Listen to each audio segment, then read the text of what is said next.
नमस्कार दोस्तों किडनी हमारे शरीर का सबसे महत्वपूर्ण अंग है। अगर आप चाहते हैं कि अपने शरीर के इस महत्वपूर्ण अंग को सेफ रखना, यानी बीमारियों से बचाना चाहते हैं, ये 10 कारण समझ लीजिए। दोस्तों ये जो 10 मुख्य कारण हैं, ये किडनी बीमार होने के सबसे ज़्यादा रोल अदा करते हैं। तो दोस्तों इन बीमारियों से बचें और इन कारणों से बचें, तो हमारी किडनी सेफ रहेगी। और जब हमारी किडनी सेफ रहेगी तो किडनी होने वाली बीमारियों से हम बचे रहेंगे। तो दोस्तों आज के वीडियो में हम उन्हीं कारणों पर प्रकाश डालेंगे। दोस्तों सबसे पहला कारण जो है वो है डायबिटीज़। दोस्तों डायबिटीज़ से पीड़ित लोगों में क्रॉनिक किडनी डिजीज होने का खतरा अधिक रहता है। इसलिए हो सके तो डायबिटीज़ बीमारी से बचने का प्रयास करें।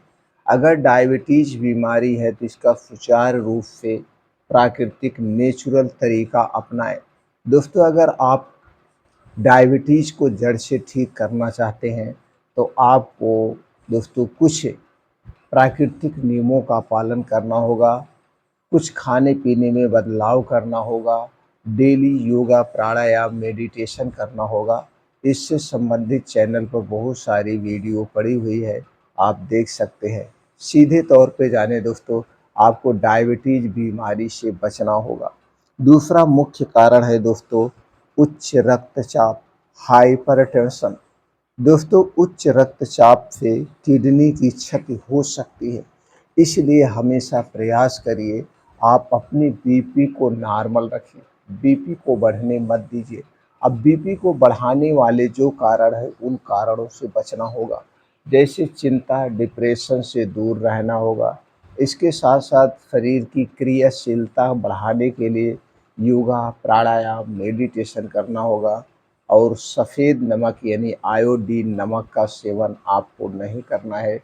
इसके स्थान पर आप दोस्तों सेंधा नमक का सेवन करिए।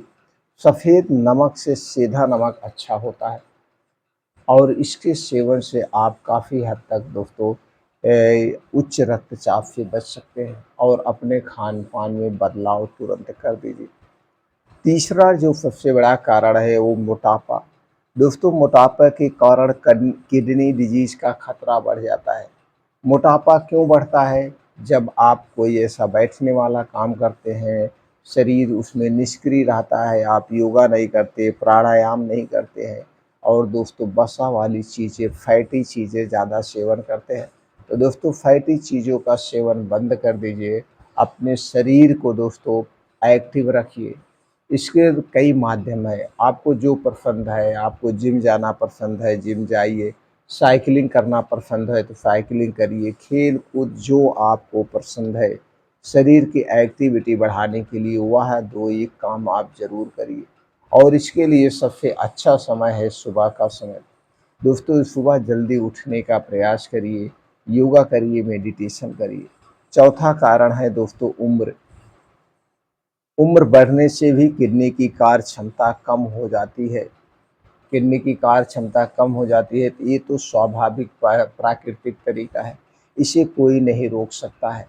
लेकिन जब हम बीमारियों को पाले रहते हैं तो उस बीमारियों के कारण हमारी उम्र कम हो जाती है। तो दोस्तों जब भी आपके शरीर में छोटी-मोटी कुछ भी कमियाँ नज़र आएँ, तुरंत उससे संबंधित जाँच कराइए, डॉक्टर से मिलिए और उसका उपचार करिए। पाँचवाँ कारण है पारिवारिक इतिहास। दोस्तों यदि परिवार में क्रॉनिक किडनी डिजीज़ का इतिहास है तो खतरा बढ़ सकता है, तो हमें पहले ही सजग रहना पड़ेगा। छठवां है धूम्रपान, जो कि सबसे बड़ा कारण आज के समय का है। दोस्तों धूम्रपान से किडनी की क्षति होती है, किडनी फ्लोर, किडनी में सूजन, तरह-तरह की बीमारियां हो जाती है। और आज के समय में दोस्तों धूम्रपान एक फैशन सा बन गया है, जिसके कारण युवाओं में किडनी की समस्या बढ़ गई है। तो दोस्तों हो सके तो धूम्रपान का बिल्कुल सेवन मत करिए। अगला है शराब। शराब दोस्तों किडनी फेल होने का सबसे बड़ा कारण है। बहुत सारे युवा आप जाएँगे किडनी डिपार्टमेंट में तो आप देखेंगे दोस्तों उनके पास एकदम किडनी की समस्या वाले मरीजों की लाइन लगी रहती है। और दोस्तों आज के समय में 20 साल, 25 साल, 30 साल के युवा किडनी फेल के शिकार हो रहे हैं। तो दोस्तों शराब का सेवन हमें पूरी ज़िंदगी नहीं करना चाहिए। शराब हमारे पैसे को बर्बाद करती है, हमारे परिवार से दूर रखती है, इसके साथ-साथ समाज से मान-सम्मान खत्म हो जाता है। हम एक गलत दृष्टि से देखे जाते हैं, हम शराबी कहे जाते हैं, लेकिन आदमी तब भी नहीं समझता है। दोस्तों आप किसी भी दारू की ठेका की दुकान पे देख लीजिए, चाहे वो अंग्रेज़ी हो, चाहे देसी हो, वहाँ पे पूरी लाइन लगी रहती है। आखिर उसमें ऐसा क्या है जो आप पीते हैं उसे? तो दोस्तों इसीलिए हमें कभी भी शराब का सेवन नहीं करना चाहिए और दूसरों को भी इसका सेवन करने से रोकना चाहिए, मना करना चाहिए। इसके बाद जो है 8वां कारण है कुछ दवाएँ।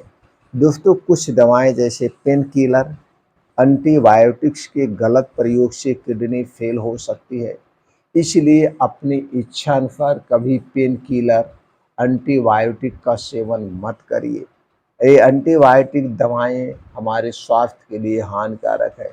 लेकिन आज के समय में कुछ ऐसे हम डॉक्टरों को देखते हैं, चाहे वो निजी डॉक्टर हों या कुछ ऐसे क्वालिफ़ाइड डॉक्टर हों।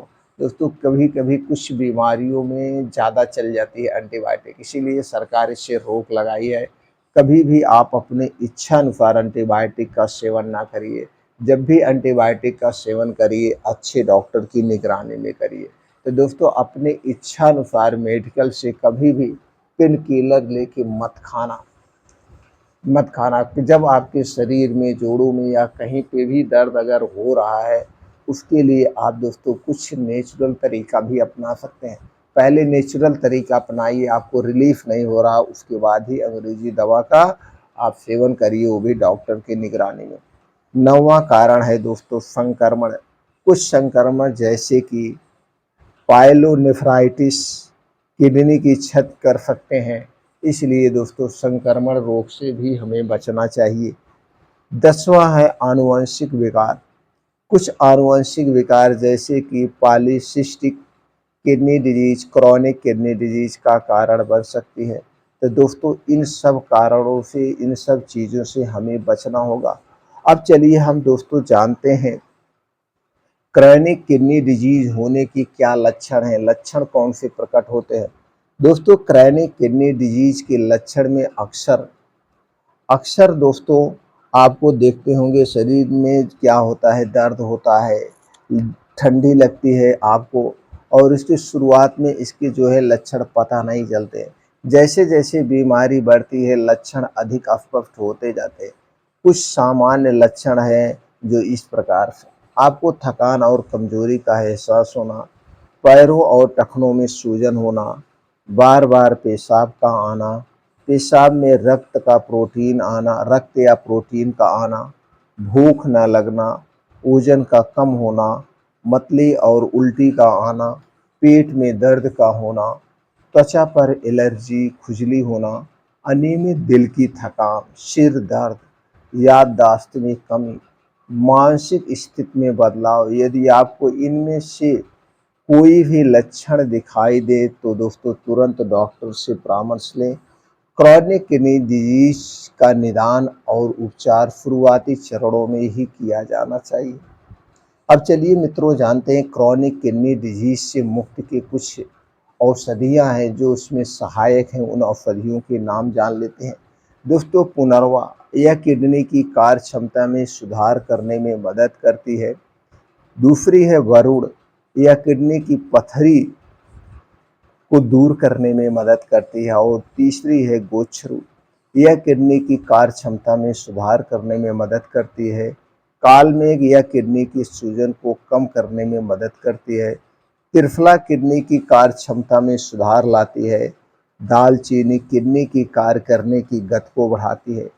तुलसी यह किडनी की सूजन को कम करने में मदद करती है। दोस्तों आप चाहें तो इन पाउडरों को बना करके आप यूज कर सकते हैं। जैसे आपको पुनर्वा 100 ग्राम, वरुण 100 ग्राम, गोछुर 100 ग्राम, कालमेघ 50 ग्राम, त्रिफला 50 ग्राम, दालचीनी 25 ग्राम और तुलसी 25 ग्राम। ये सब साबुत भी ले सकते हैं और इसका पाउडर भी आता है। तो सारी चीज़ें इतनी मात्रा में ले करके आप इसे पीस सकते हैं। पाउडर बनाकर दोस्तों किसी काँच की बोतल में आप रख दीजिए। उसी में से एक-एक चम्मच सुबह-शाम खाना खाने के 1.5 घंटे के बाद गुनगुने पानी के साथ लेंगे, तो दोस्तों एक सहायक उपचार के तौर में ये काम करेगी। दोस्तों इसी तरह से और इलाज जानने के लिए या इसका बना-बनाया पाउडर आता है, तो आप किसी भी आयुर्वेदिक डॉक्टर से संपर्क कर सकते हैं और उनकी निगरानी में आयुर्वेदिक दवाओं का उपचार कर सकते हैं। दोस्तों हमने जो भी जानकारी आपसे शेयर किया है, इसे सुनने के बाद अगर आपके मन में कुछ और प्रश्न बन रहा है, तो आप कमेंट सेक्शन के माध्यम से पूछ सकते हैं।